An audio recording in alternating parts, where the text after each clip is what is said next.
Okay, good afternoon, everyone. We can get started. Thank you very much for joining us.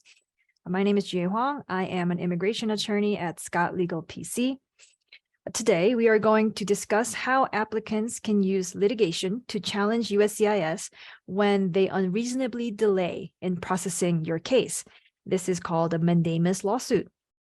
This presentation will provide an overview of the key considerations and processes of litigating a mandamus action and some outcomes that you can expect. So just a few things before we get started. Scott Legal is a full-service immigration law firm. We assist individuals pursuing a variety of types of visas, both employment-based and family-based petitions as well. Our main specialty is assisting entrepreneurs and investors. And we regularly process a high number of E2 visas, for example, and also we process a high number of EB5 green cards. Importantly, we also have expertise in assisting clients in mandamus actions, which means suing the government to challenge unreasonable delays in adjudicating a particular case. We will be continuing this webinar series, and we are doing at least 2 webinars a month on different immigration law topics, so please feel free to check out our following webinars. At the end of this webinar, we will be sending out a few things to all attendees. First, we will send you a copy of the PowerPoint that will be used in this webinar. Second, we will send you a link where you can sign up for the additional webinars that are coming up in the future, and also a link to this webinar as it will be recorded.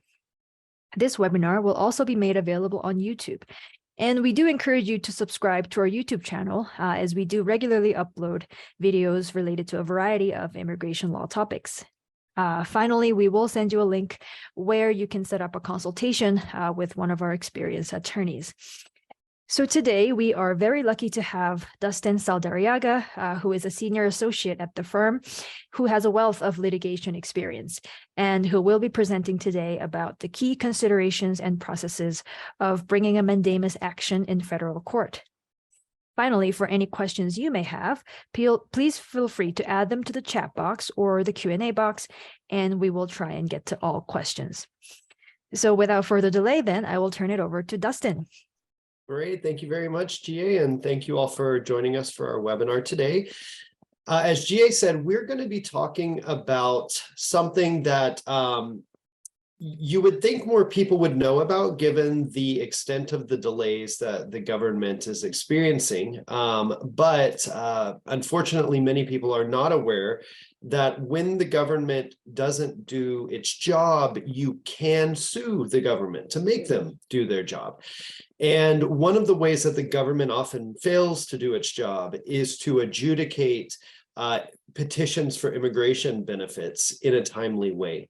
So today we will be talking about how to use a lawsuit, which is called a mandamus lawsuit, to require the government to adjudicate an application within a reasonable time. And we'll talk about what that means. What is a reasonable amount of time, what the process looks like, etc. So, and as Jiyae said, please do feel free to share any questions you have. A lot of the information we'll be covering, obviously, it's obviously very legal. We'll be using some legal terms. So if anything is confusing or if you have any questions at all about this, please do send them in with that through that Q&A function. So what is a mandamus action? A mandamus action is a lawsuit that's filed to ask a federal judge, a district judge, to make the government do its job. So it can be used when the government has an obligation to do something, such as when you file an application and you pay a filing fee and you share all of your information with the government. In exchange for you paying that filing fee, you're essentially telling the government, I will pay you to decide my application. And when they take your money and they don't decide your application, you arguably have a basis to sue them and to make them do their job. Importantly, a judge in a mandamus action is not telling the government how to decide your case. In other words, the judge is not saying that the government should approve your application. The judge is only telling the government that they need to do something with the application. So the typical result is either an approval, a denial, or a request for additional evidence. In this presentation, we will largely be focusing on EB-5 applications, which is a green card application for an investor in the United States. And the reason is those cases really do serve as helpful examples.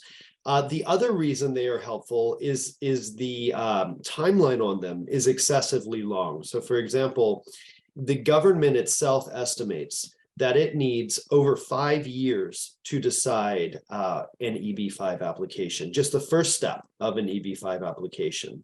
So we have successfully filed several lawsuits to compel the government to decide these applications faster. But it's important to note that these lawsuits can be filed in a variety of situations where the government is taking too long. So it could be against the government where they are failing to issue work authorization. It could be when you have applied for a non-immigrant visa. It could be against a consulate. It doesn't have to be against USCIS. But again, the example that I will typically be referring to is against USCIS, but please do know that it is certainly possible to sue the government if it's the Department of State, a consulate, or a benefit outside of the ones I'm talking about today. So a mandamus action, as I mentioned, can be filed against USCIS, a consulate, or other government entity that has a duty to act. And that is a legal assessment that a lawyer will make. Is the government actually required to decide your applications, the application in question? So we will move on to what makes a strong mandamus case. The first question, the most common question that we get when someone is considering one of these lawsuits is, how long do I need to wait before I sue the government? And rather than thinking about what is long enough to wait, I think it's helpful to think about what the harm of the delay has cost. So if you have waited a very long time, several years, likely that is a sufficient period of time. If we're talking years, oftentimes the benchmark is 2 years. However, if you haven't yet waited 2 years, and there are issues at play, for example, if you have a child that needs to come to the US and they're about to age out of a benefit, to become too old for something, if you have someone who needs medical treatment, if the delay is causing your business to suffer, if the delay is keeping you from being able to become a citizen and vote in an election. These are all things that you can point to tell the judge, who again will ultimately make the decision, that the government's delay is unreasonable. And so again, it doesn't just come down to the number of years that you've been waiting. It's also what that delay has caused in terms of the harm to you, to your family. But again, if you want a simple benchmark, when we're talking about something like an EB-5 application, we usually want to see a wait of at least 2 years. And again, that's just a general benchmark. For a more specific discussion, please do schedule a consultation and we can talk with you about the harms you've experienced and whether the delay is likely to be sufficient to sue. So what are the risks? If you do sue the government and it's likely that a judge would say, you really haven't waited long enough, what's likely to happen is that the government will fight the case. So we'll talk about the process on the next slide, but essentially the government would oppose your lawsuit, would likely file a motion to dismiss. And if it gets before the judge and the judge ends up deciding, they would likely agree with the motion to dismiss if you have not been waiting what the judge thinks is an unreasonable amount of time. The other thing, the third bullet you see on your screen is whether you see the word plaintiff, the plaintiff is the person who files the lawsuit. So if you have been waiting a long time, you would be the plaintiff suing the government. The government would be the defendant. So has the plaintiff, meaning you as the applicant, exhausted all administrative options? What does that mean? If you have filed for a benefit with USCIS, for example, the question to ask is there anything I can possibly do to get USCIS to make progress on my application short of me suing them? Things that are available, you can file a service request with USCIS. You can do that online. There is a phone number you can call to inquire about the status of your case and to ask them to expedite it. There's also an ombudsman's office with USCIS where you can file an inquiry with them, and you can ask the ombudsman, which is supposed to be a neutral party, a neutral office that investigates issues with USCIS. You can ask the ombudsman through an online application to look into your application and find out what's going on with it. When we file a lawsuit on behalf of our client, we make it explicit that our client has done those things. So we have already tried to resolve this through USCIS. We've already tried to ask the ombudsman to do something about this delay, and nothing's been done. As a result, we have to turn to a court to resolve this issue. And that is the way that we would frame the lawsuit. The next relevant question in terms of what makes a strong lawsuit, a strong mandamus case, is the process and rate at which the government adjudicates the petition reasonable? So the government does publish estimated processing times. I used the example of the I-526, the EB-5 application before, and I mentioned that the government itself estimates that it will take more than 5 years for the government to decide that application. They publish that information. If you Google USCIS processing times and you put in I-526, you see it says 61 months to wait. Now, there are a lot of people who think, well, if I haven't waited 61 months, then I don't have an option. And in fact, USCIS on their website, they will actually tell you, if you haven't been waiting that long, you can't even ask about what's going on with your application. So after you file your application, wait 5 years before you even ask us what's going on with your application. Is that reasonable? We don't think so. And the takeaway is, the government's estimates are not necessarily reasonable in and of themselves. So what do you have to do? What we do, and when we file a lawsuit on behalf of our clients, let's take the example of the EB-5. We would say, yes, the government says it should take 5 years for them to adjudicate the application. However, USCIS has disclosed that it actually only takes them 20 hours to decide these applications. They only need 20 hours to decide a single application. Also, what we see is that these processing times have increased year to year over the last decade. If you look a decade ago, it took a fraction of the time to adjudicate these applications. And over the same period of time, the number of these applications has gone down. So fewer people are applying for the EB-5 green card through USCIS. The amount of time USCIS estimates it should take is increasing dramatically. And at the same time, USCIS only needs 20 hours to do it. So we would bring all of these arguments into our lawsuit to challenge the estimates that the government provides. So don't take the government's estimates as controlling. And many judges are not willing to take the government's estimates as controlling. So it's worth making that argument. One of the other relevant indications about what makes a strong mandamus case is whether Congress has indicated how quickly the government should do its job, how quickly USCIS or the Department of State should do its job in deciding an application. So if we take the example of the EB-5 that I've been using in this presentation, Congress has actually said it shouldn't take more than 180 days for USCIS to decide one of these applications. That is in the law. So we are able to bring a lawsuit and we're able to say, the government thinks it should take more than 5 years. Congress has said it shouldn't take more than 180 days. And at the same time, what I shared before, the number of applications is going down, the amount of time USCIS needs is going up. All of this points to unreasonableness on the part of the government to say the delay that our client is experiencing is causing harm and is unreasonable. And again, on that harm part, that is key to these applications as well. You always want to make clear what the harm to you and to your family is, and that is specific to your circumstances. That's not something that we just copy and paste from case to case. We really do go into detail with our clients to flesh out and make clear to the judge the harm that's being caused. So what is the process? Let's say you have been waiting, let's say 2 years, you filed your application, it's been 2 years, you haven't received any updates on your application, you've reached out to USCIS for help, you've reached out to the ombudsman. What is the next step? The next step would probably be to schedule a consultation with a lawyer to assess whether it's a viable case. And what we would look at is the things I've said before. What is the benefit you've applied for?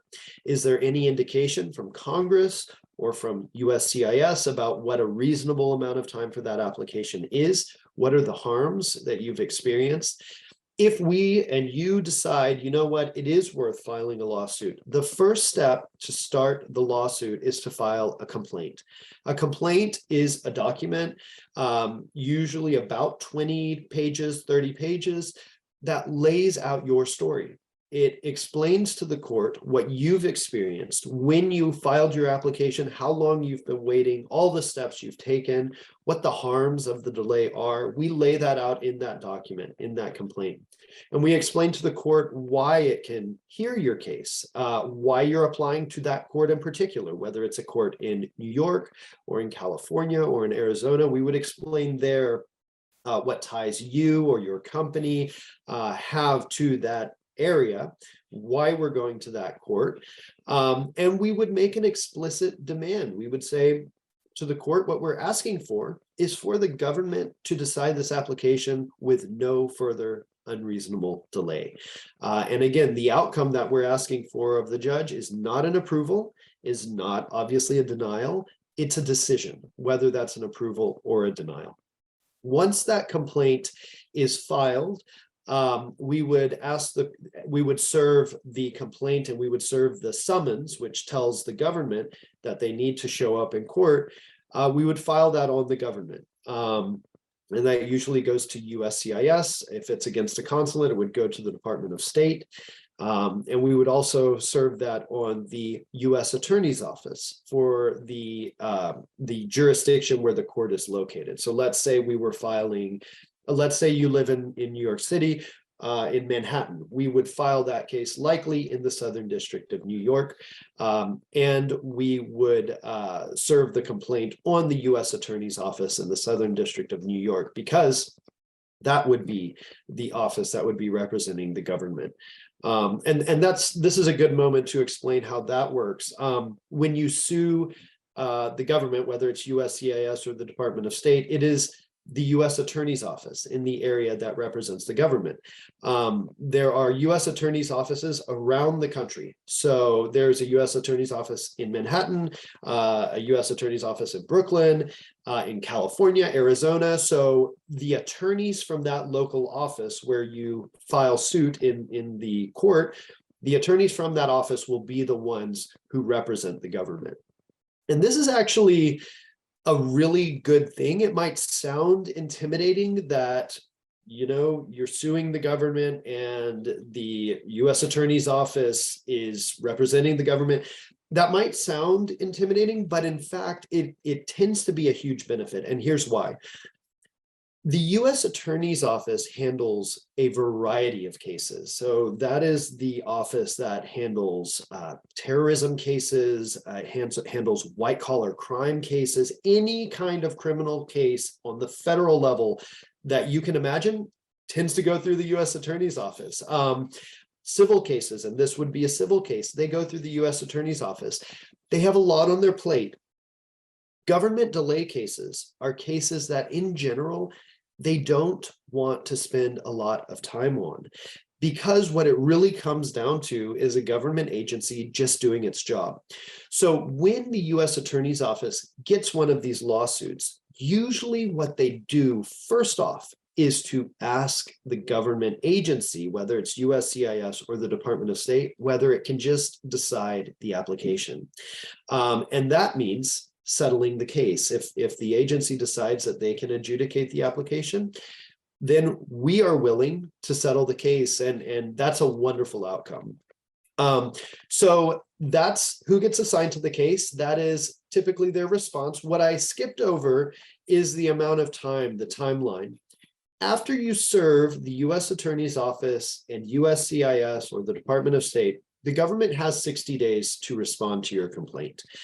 And in that 60-day period, what usually happens is that on day 50, 55, 59, you get an email from the U.S. Attorney's Office saying, we need a little bit more time to contact our client. Their client is the government agency, to see if we can resolve this. Can we have another few weeks to figure that out? And if they really are trying to resolve it, usually we have no problem agreeing to that extension of time. And what they're doing is what I said before.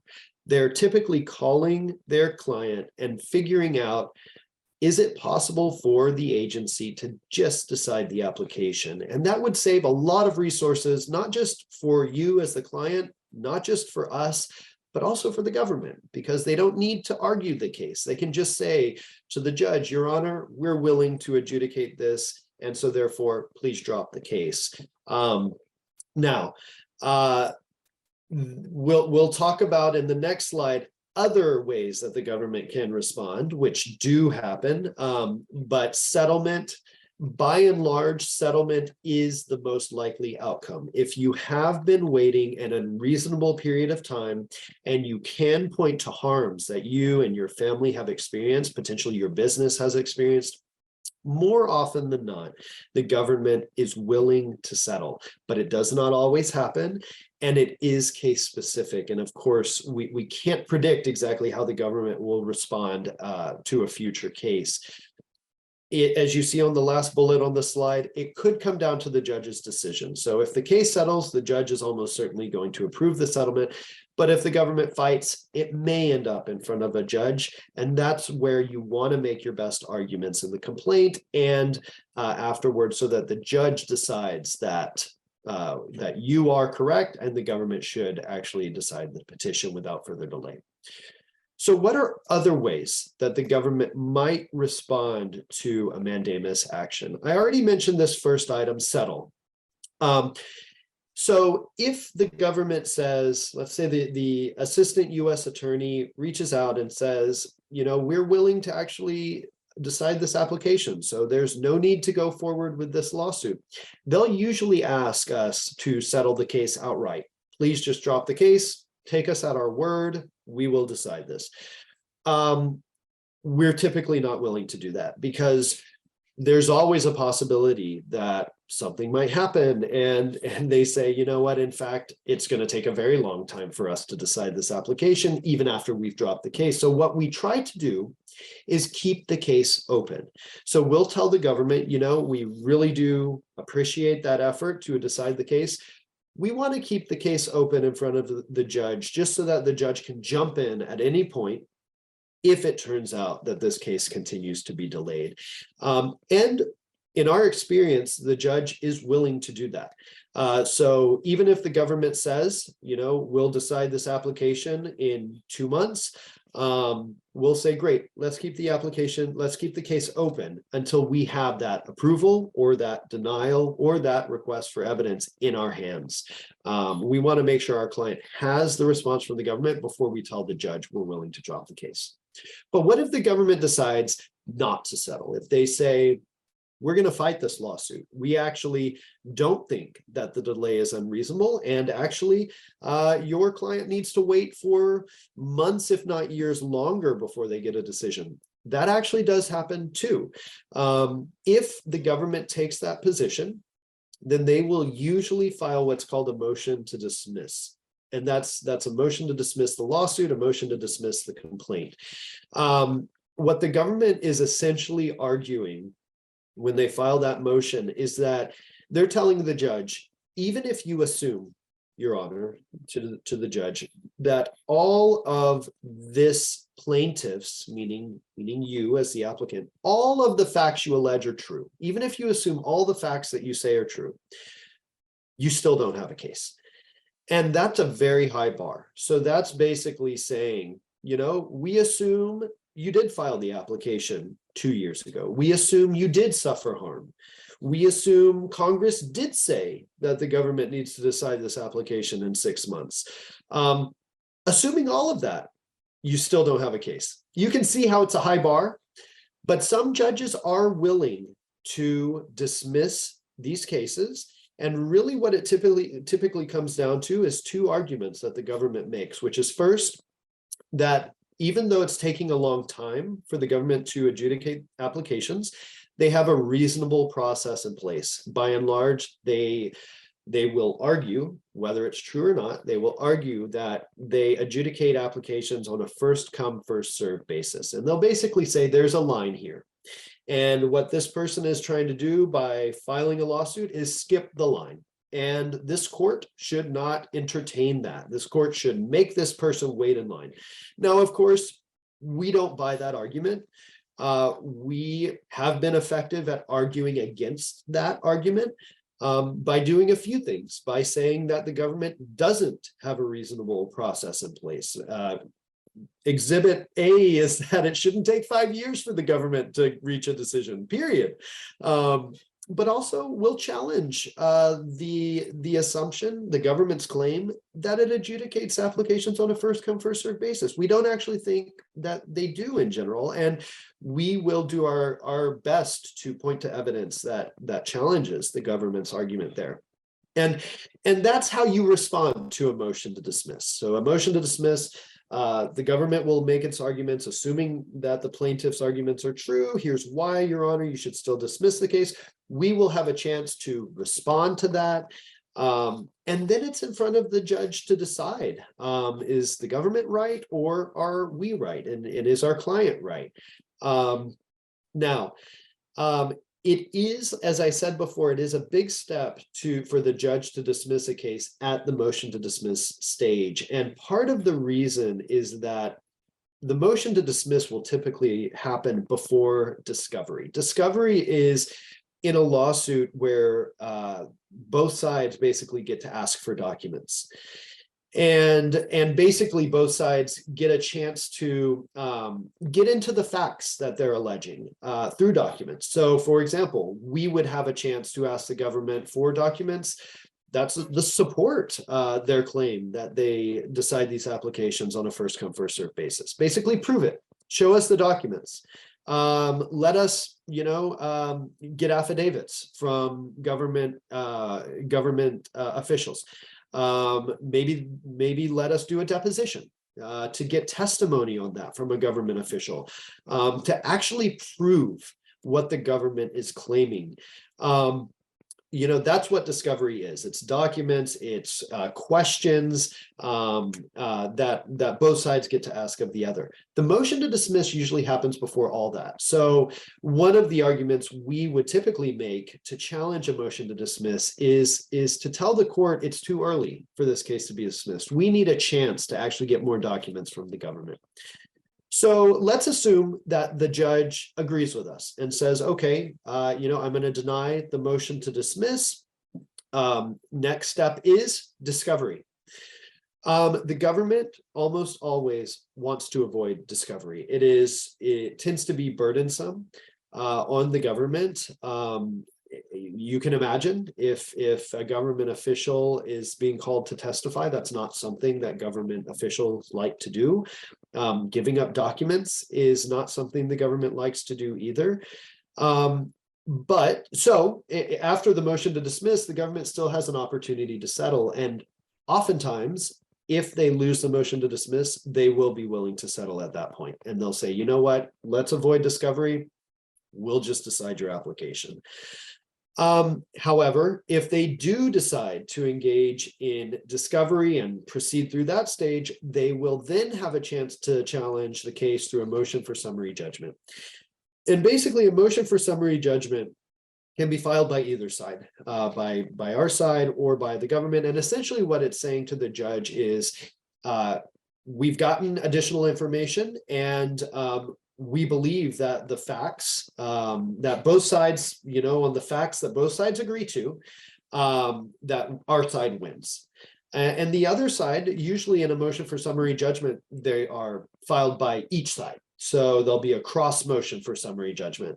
And basically it's both sides saying, Your Honor, you should decide for us. And essentially it allows the judge to reach a decision without basically a trial. So based on the papers, based on the filings of the parties.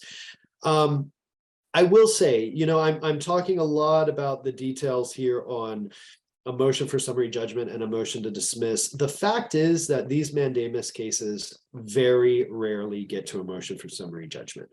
And usually the government, as I said before, will settle before even filing a motion to dismiss.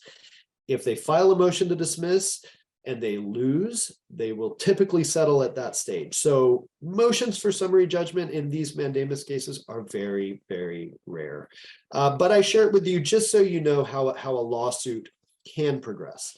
So if it gets to the motion for summary judgment stage, it's then in the judge's hands, and the judge will essentially decide which side wins.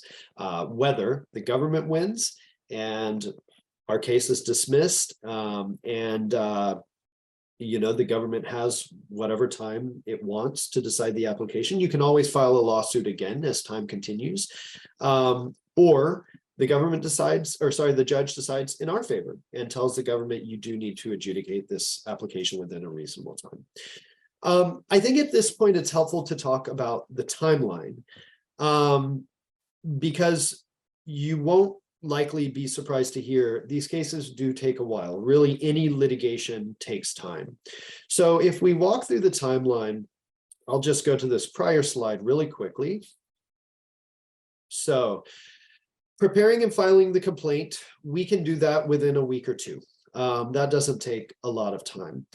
But once you file the complaint, the government has 2 months to respond. And as I said before, they'll usually respond toward the end of that 2-month period. And usually they'll ask for another month or so to talk with their client to see if they can settle.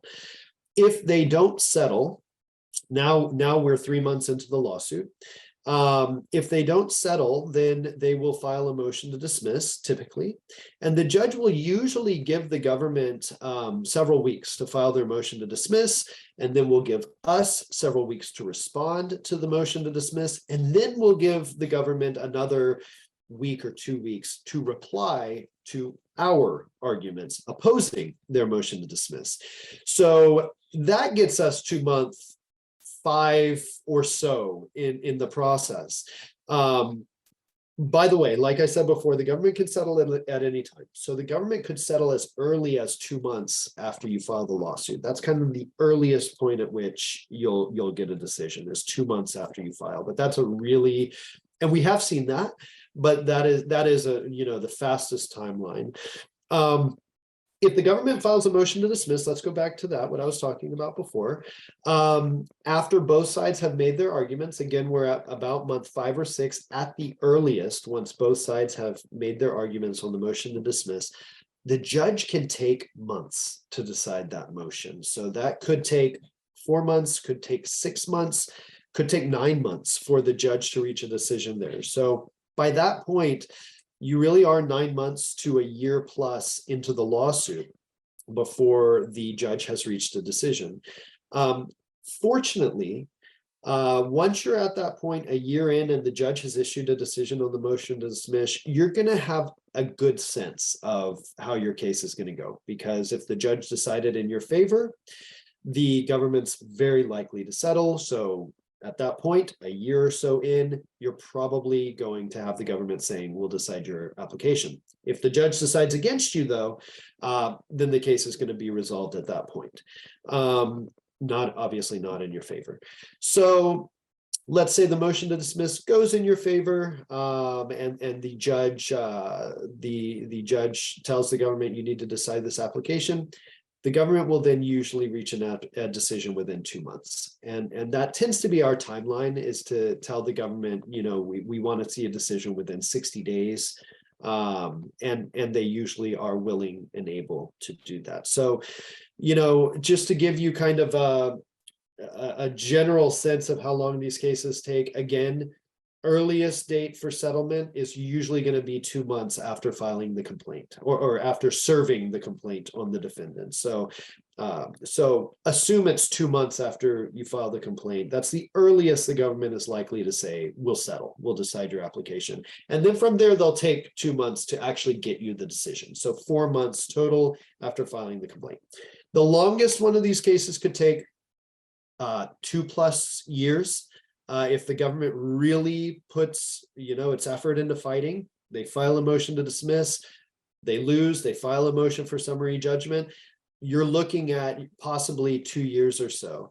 I think the things to keep in mind in that case are, the ball is in your court. If you reach a point where you decide, it's just not worth fighting this anymore, you can decide to withdraw the case.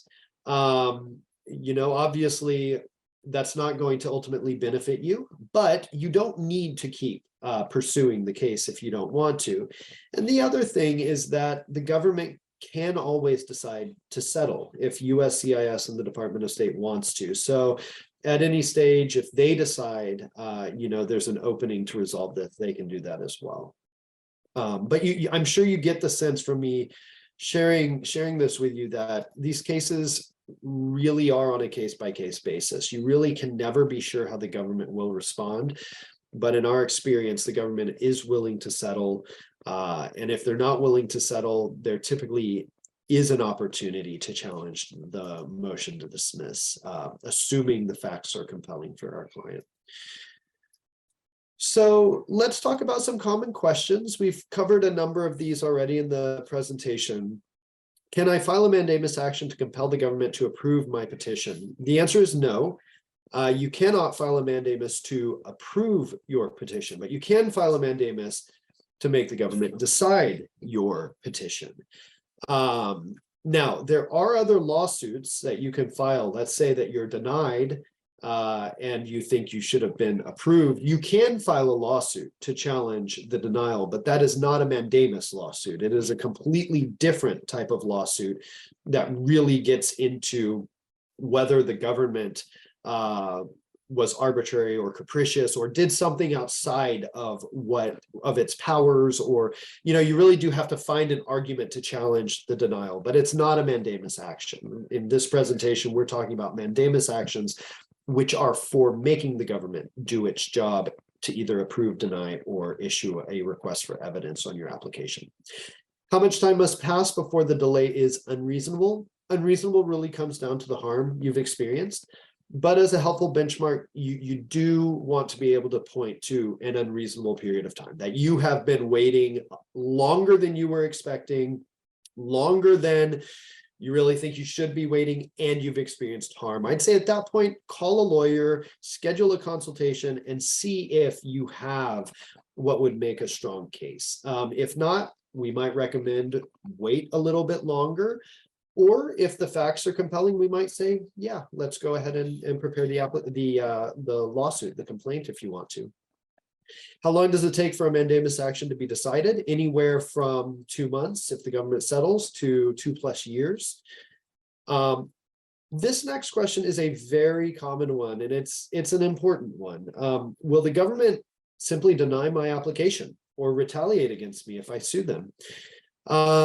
I completely understand where this question is coming from. Sometimes I imagine, that I'm applying for resident status in another country, and they're taking a long time, and a lawyer tells me, well, you can sue Canada, you can sue Mexico, you can sue whoever in this country where you want to move.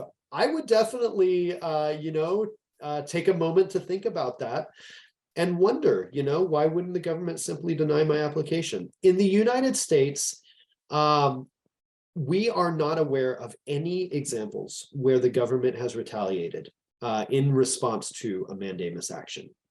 And There are a few reasons for this. I used to be an attorney for the federal government, and I can share that retaliation is not really, it makes assumptions about how the government works that aren't really accurate. Keep in mind that the government's represented by the U.S. Attorney's Office, and USCIS, or the Department of State, is deciding the application. So really, all USCIS or the Department of State really cares about is just working through the application that's in front of them. It doesn't make a whole lot of sense for them to, want to retaliate against someone. I mean, it is just work for them to do. And then the U.S. Attorney's Office, this is what they do. They do litigation. It's also just wrong. If the government were to be caught retaliating, there would likely be consequences for that. And I think the other thing to keep in mind is the government employees themselves tend to be aware of these delays. And in some odd way, they are aware that if you are going to get your application processed in a reasonable time, you might need to sue. And they understand, many people who work for the government understand that this is just part of the process. The government gets sued. It is not unusual. And it's kind of the way that it works when you're seeing delays this long. So the short answer is no, the government is extremely unlikely to retaliate. Again, we're not aware of a single example where it's happened. It's not usually worth even worrying about that. And in our experience, the government will typically come back and say, all right, we'll process your application. And when the decision comes out, it's based on the application itself. So USCIS won't then look for reasons to deny the application either. When we get the decisions, whether it's an approval, a request for evidence, or a denial, they are well thought out decisions, as they would be if you hadn't sued, typically. So my delayed application is with a U.S. consulate. Can I file a mandamus action against a consulate? The answer is yes, you can. This is a common question as well, because there is a doctrine which basically says that a consulate's decision is final and cannot be challenged in court. That's called the doctrine of consular non-reviewability. Fortunately, when the government hasn't reached a decision, when a consulate hasn't reached a decision, there's no decision for the consulate to say it can't be challenged on. So had the consulate decided to deny your application, then they might be able to argue consular non-reviewability, to tell a judge, you can't review our decision. But before the consulate's reached the decision, you can definitely sue the consulate and say you have to reach a decision. And they can't point to the doctrine of consular non-reviewability to say that you can't sue them to get them to do their job. Should I work with a lawyer if I decide to file a mandamus action against the government?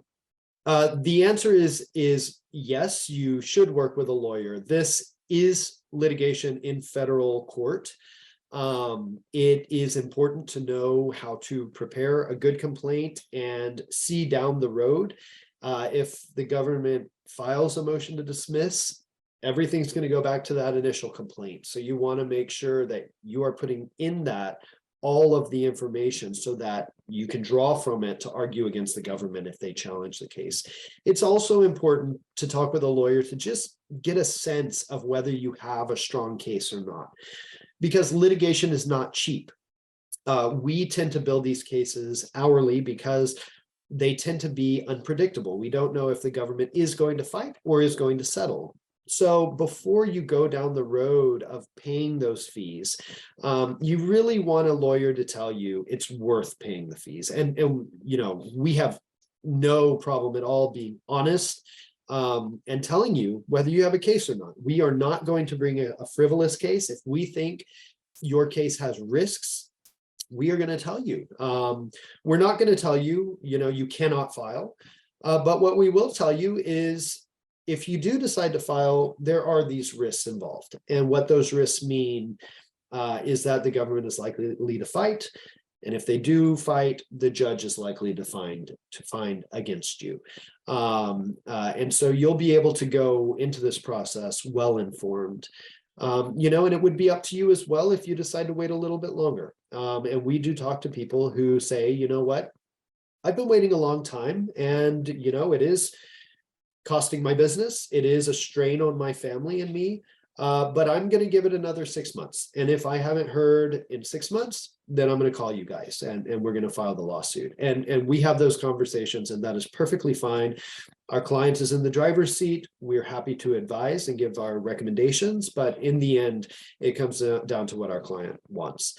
So those are the questions that I have. If anyone has any questions, please do feel free to send those in. Thank you so much, Dustin. That was very, very helpful. I don't think we have any questions that came in. So if anyone else doesn't have any further comments, then yeah, we can close. Great. Well, thank you, Jiyae, and thank you all for taking part today. Thank you so much. Have a good one, everyone. Thanks.